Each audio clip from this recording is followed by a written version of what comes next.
Abrirem suas Bíblias em Deuteronômio, capítulo 13, versículo 4. Uma alegria estar aqui mais uma vez para compartilhar da palavra do Senhor. Deuteronômio 13, 4.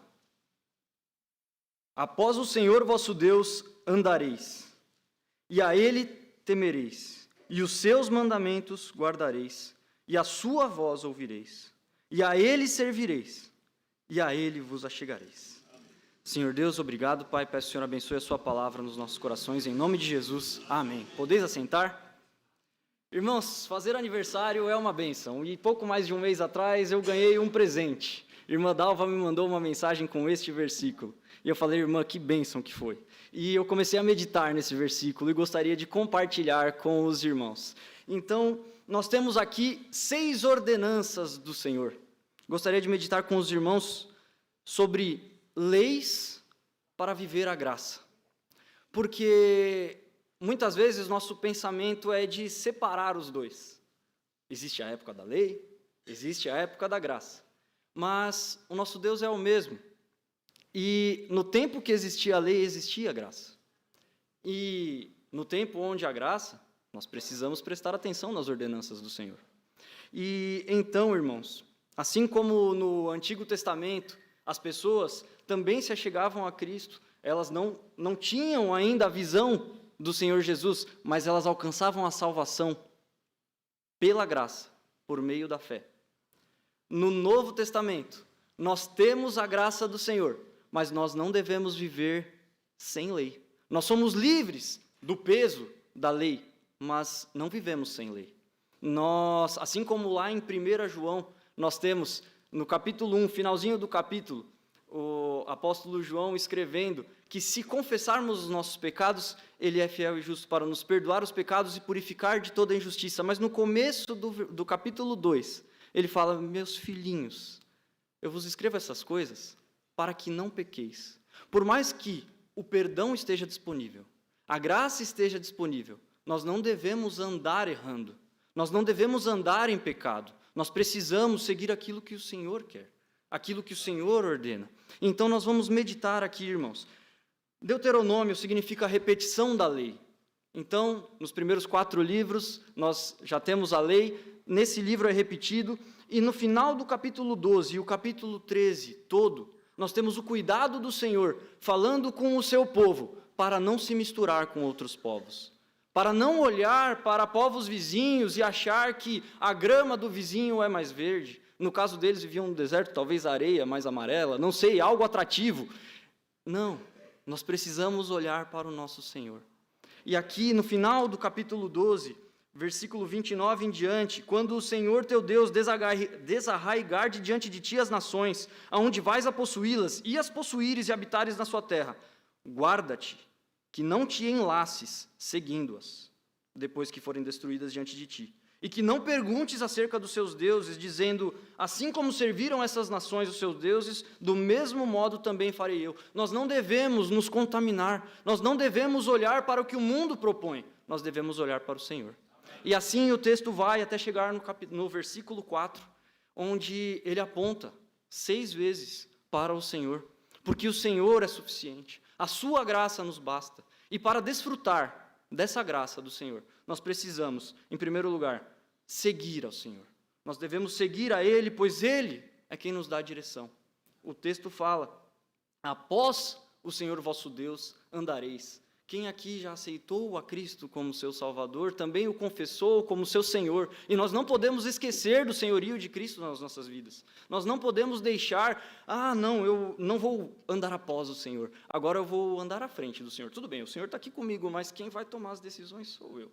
E eu me responsabilizo pelas minhas decisões. Ou então tem até aqueles que andam alheios ao Senhor. Não querem estar perto, não querem se submeter à vontade de Deus, mas querem fazer a sua própria vontade. Irmãos, que bênção, quantos livramentos nós temos se andarmos após o Senhor. Desfrutaremos da sua graça andando após Ele, seguindo ao Mestre e não querendo que o Mestre nos siga. Irmãos, para desfrutar da graça de Deus, nós devemos temer ao Senhor, porque o temor do Senhor é o princípio de toda a sabedoria. O versículo continua, e a Ele temereis. Sabedoria mais do que conhecimento teórico, é saber viver a vida na prática. Sabedoria é um presente que Deus nos dá para não cair nas armadilhas do mundo, para não olhar para o que tem lá fora, mas sim olhar para o Senhor.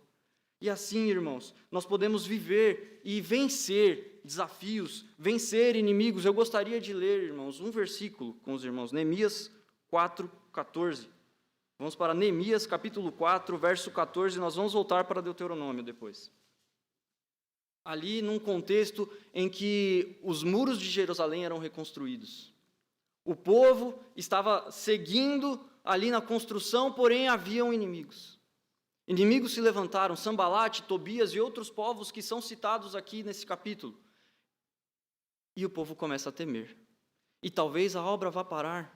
Irmãos, a obra de Deus não pode parar. Nós precisamos olhar para o Senhor. Sabedoria para viver nos mantém servindo, nos mantém caminhando.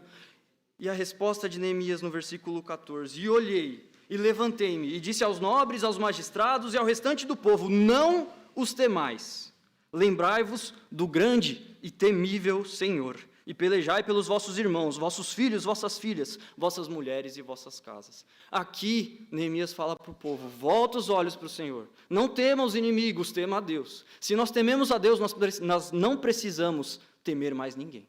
Se nós tememos a Deus, Ele está conosco, como cantamos aqui no hino, as procelas da vida, nós não tememos. Pode vir o que vier, nós não temeremos, porque nós temos o nosso temor no Senhor. E esse temor será sabedoria para as nossas vidas. Em terceiro lugar, nós, para desfrutarmos da graça do Senhor, devemos guardar a palavra do Senhor, porque é ela que nos purifica, é ela que nos santifica. A Bíblia, sempre certeira, Salmo 119:9 fala: como purificará o jovem o seu caminho? Observando conforme os seus estatutos, para andarmos de forma pura diante de Deus, para andarmos de forma santa nesse mundo, nós precisamos guardar a palavra de Deus, guardar os seus mandamentos. E como nós tantas vezes ouvimos, o hormônio de um jovem crente não é crente, o hormônio de um adolescente crente não é crente. Então, o versículo fala: como purificará o jovem o seu caminho? Observando os seus estatutos. Mas gostaria de aplicar aqui, irmãos, para todos nós, porque a vida não é feita somente de hormônio, mas a vida também é feita de índole, a vida é feita de escolhas, a vida é feita, muitas vezes, se nós desviarmos o nosso foco, do nosso próprio ego, e nós podemos cair em erro, nós podemos pecar. E, irmãos, como é que purificaremos o nosso caminho? Guardando as palavras do Senhor. Seja você jovem, seja você um jovem mais experiente, continue guardando a palavra do Senhor. E isso será graça de Deus na sua vida, para você andar de forma pura, reta, diante dos olhos do Senhor. Amém? Para desfrutar da graça de Deus, nós devemos ouvir a voz do Senhor, pois é ela que nos traz discernimento. Muitas vezes nós teremos que tomar decisões nas nossas vidas, e nós precisaremos discernir o que é certo e o que é errado. E como nós saberemos o que fazer? Ouvindo a voz do Senhor. Irmãos, como é bênção termos este livro. Como é bênção termos pastores. Como é bênção ter a quem recorrer no momento da dificuldade, de tomar decisões difíceis. Alguns anos atrás, eu já não era casado, mas já tinha ali um compromisso de pagar todo mês um apartamento que nós almejávamos, e esse compromisso tornou o meu trabalho não mais aquele de só um aprendizado, uma experiência para a vida, mas era a fonte do salário que eu usava para pagar meu compromisso. Então, eu comecei a ter essa noção de responsabilidade todo mês.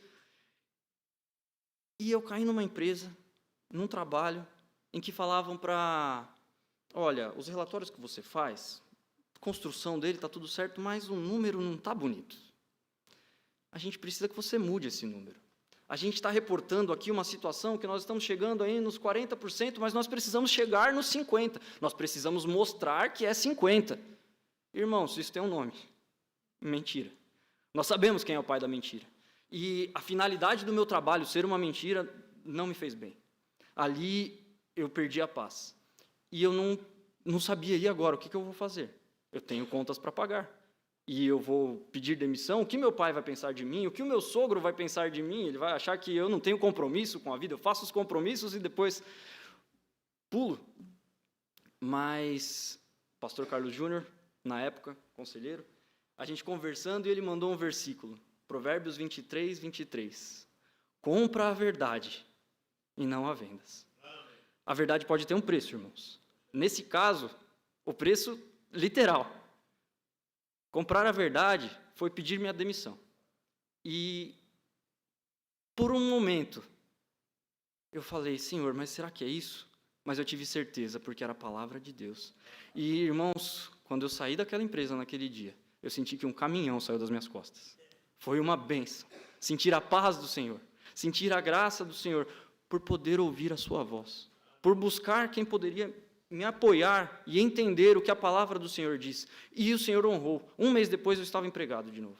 E eu não precisei de nenhum outro tipo de ajuda. A ajuda do Senhor esteve presente. Então, irmãos, isso é testemunho para a honra e glória do Senhor, porque nós podemos desfrutar da graça dele quando ouvimos sua voz.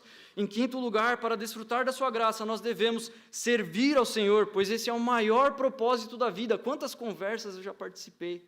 E talvez você já tenha participado em ambiente de trabalho. Olha, não é possível, a gente trabalha o mês inteiro, quando cai o salário, ele vai embora, ele some, e eu tenho que trabalhar tudo de novo no mês seguinte, e eu ganho o salário, eu gasto o salário para pagar conta, e não é possível que a vida é pequena desse jeito, é só isso, é um ciclo ad eterno.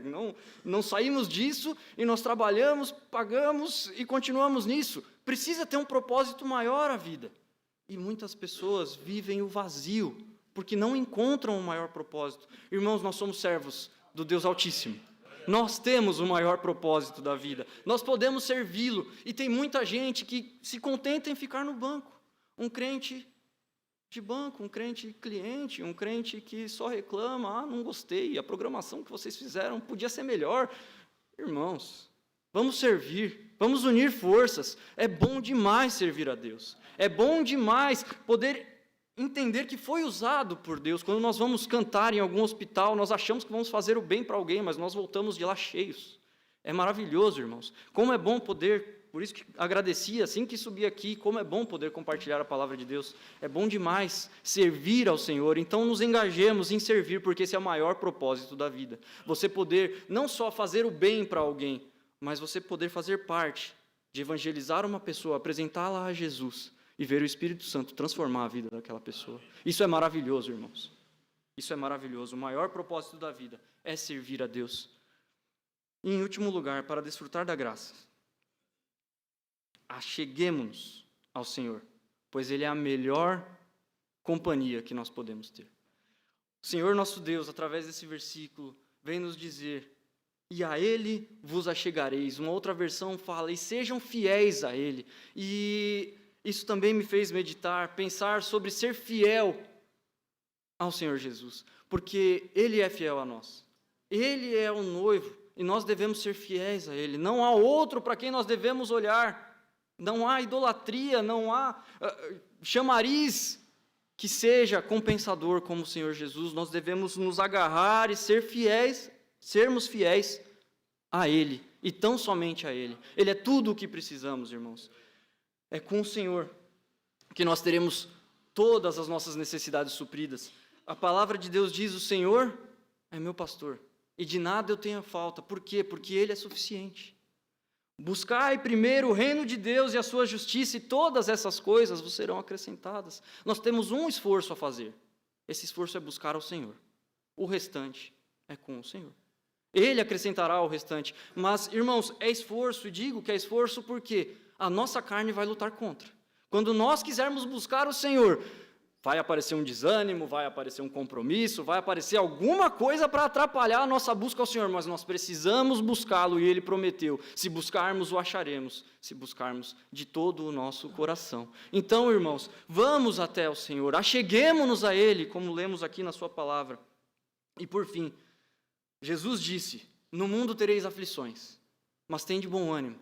Eu venci o mundo. Nesse momento, Jesus está falando: não olhe para as aflições, como ouvimos no domingo, não olhe as circunstâncias, olha para mim.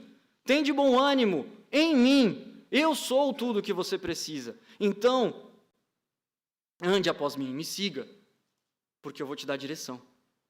Tema a mim, porque eu vou te dar sabedoria. Guarde os meus mandamentos, porque eu vou te purificar. Ouça a minha voz, porque eu vou te dar discernimento em todos os momentos que você precisar. Sirva a mim, porque maior propósito não existe. E achega-te a mim, porque eu sou o seu melhor amigo. Eu sou o Rei dos Reis, o Senhor dos senhores, e estou estendendo a minha mão para te encher da minha graça. Que o Senhor nos abençoe.